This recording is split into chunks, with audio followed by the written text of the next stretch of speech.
अच्छा जरा सोचिए, कहानियां हमें डराने के लिए कितने अलग अलग रास्ते अपनाती हैं, है ना? कभी कभी डर हमारे दरवाजे पर इसलिए दस्तक देता है क्योंकि हमने ही उसे बुलाया होता है। और कभी कभी वो बस चुपके से बिना बताए हमारी जिंदगी में घुस आता है, जब हम उसकी उम्मीद भी नहीं कर रहे होते।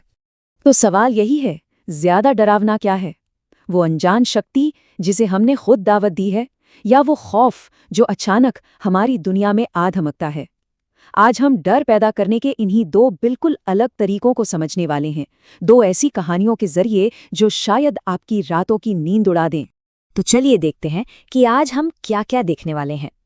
हम बात करेंगे डर के दो चेहरों की, फिर देखेंगे कि इन कहानियों की शुरुआत कैसे होती है, खौफ कैसे बढ़ता है और दहशत अपने चरम पर कैसे पहुंचती है। और आखिर में हम ये भी समझेंगे कि ये डर हमारे दिमाग पर काम क्यों करता है। तो हमारी पहली कहानी है एक वायरल इंटरनेट गेम के बारे में, चार्ली चार्ली पेंसिल गेम, जिसे जानबूझकर खेला जाता है। और दूसरी तरफ कहानी है तुषार की, जो बस काम से थककर घर लौट रहा है और एक ऐसी बस में बैठ जाता है जो दिखने में तो बड़ी मामूली है, पर असल में कुछ और ही है। तो चलिए इसमें और गहराई से उतरते हैं। किसी भी डरावनी कहानी में डर की शुरुआत कैसे होती है? क्या किरदार खुद मुसीबत को न्योता देता है या फिर अनजाने में उसका शिकार बन जाता है? यहीं से हमारी दोनों कहानियों के रास्ते बिल्कुल अलग हो जाते हैं। देखिए, एक तरफ एक इंसान है जो जानबूझकर पेंसिल और कागज लेकर किसी अलौकिक शक्ति से संपर्क साधने की कोशिश कर रहा है, और दूसरी तरफ एक आम सा इंसान है जो बस अपनी रोजमर्रा की जिंदगी जी रहा है, इस बात से एकदम अनजान कि वो किस मुसीबत में कदम रखने वाला है। इस कहानी में डर को सीधे सीधे लिटरली इनवाइट किया गया है। जो खिलाड़ी है वो सिर्फ कोई तमाशा नहीं देख रहा, वो इस खेल को शुरू करने वाला है। उसने खुद ही ये दरवाजा खोला है। और यहाँ देखिए, माहौल कितना सामान्य है, कितना शांत। तुषार कोई रोमांच या डर नहीं खोज रहा, वो बस घर जाना चाहता है। वो एक पैसिव कैरेक्टर है जिसे इस बात का जरा भी अंदाजा नहीं है कि उसकी ये साधारण सी बस यात्रा एक भयानक सपने में बदलने वाली है। ठीक है, तो डर की नींव रखी जा चुकी है। एक ने दरवाजा खोला है और दूसरा अनजाने में एक दरवाजे के अंदर चला गया है। अब देखते हैं कि ये कहानियां टेंशन को कैसे बढ़ाती हैं और डर की उस फीलिंग को और तेज कैसे करती हैं।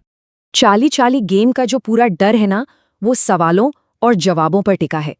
हर बार जब पेंसिल हिलती है तो टेंशन बढ़ती है। ये एक बहुत ही खतरनाक बातचीत है जिसमें खिलाड़ी को लगता तो है कि कंट्रोल उसके हाथ में है, पर धीरे धीरे वो कंट्रोल खोता चला जाता है। और सबसे दिलचस्प बात है कि सवाल कैसे बदलते हैं। ये एक सिंपल से सवाल से शुरू होता है, क्या तुम यहाँ हो? लेकिन धीरे धीरे ये बहुत पर्सनल और अनकंफर्टेबल होता जाता है। खिलाड़ी अब सिर्फ एक खेल नहीं खेल रहा, वो अपनी सबसे गहरी असुरक्षाओं को एक अनजान ताकत के सामने रख रहा है। वहीं दूसरी तरफ भूतिया बस की कहानी में डर धीरे धीरे रिश्ता है।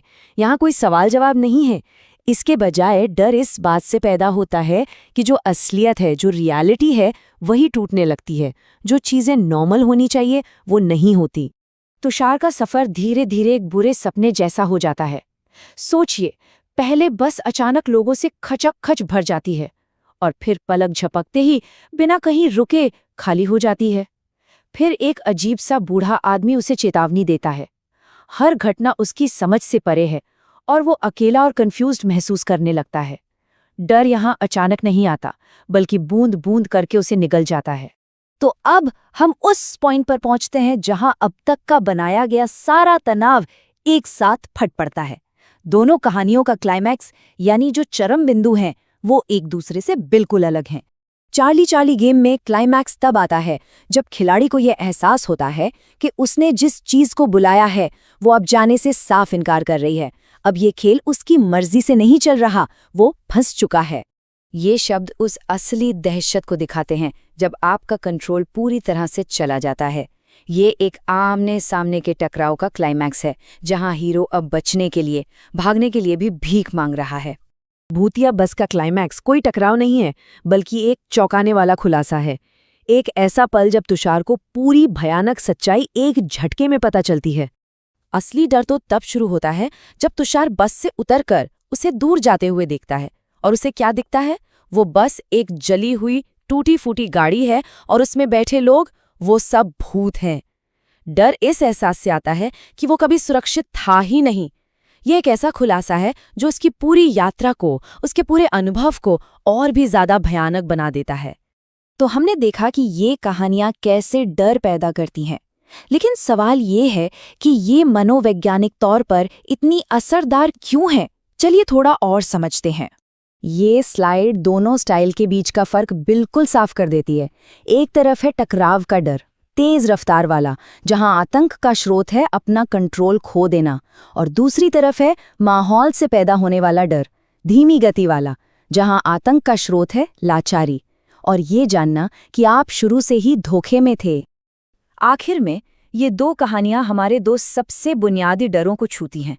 ज्यादा डरावना क्या है? अपने ही किए गए कामों के नतीजों का सामना करना, या ये महसूस करना कि जिस दुनिया को हम सच मानते हैं वही एक धोखा है? तो कौन सा डर हमारे साथ ज्यादा देर तक ठहरता है? उस सवाल का जवाब जो कभी मिलना ही नहीं चाहिए था, या उस भयानक सच की खोज कि हमारी दुनिया वैसी है ही नहीं जैसी दिखती है? इसका कोई आसान जवाब नहीं है, पर हाँ, दोनों ही हमें ये जरूर याद दिलाते हैं कि कभी-कभी सबसे डरावनी कहानियां वो होती हैं जिन्हें हम खुद शुरू करते हैं या फिर जिनमें हम अनजाने में फंस जाते हैं।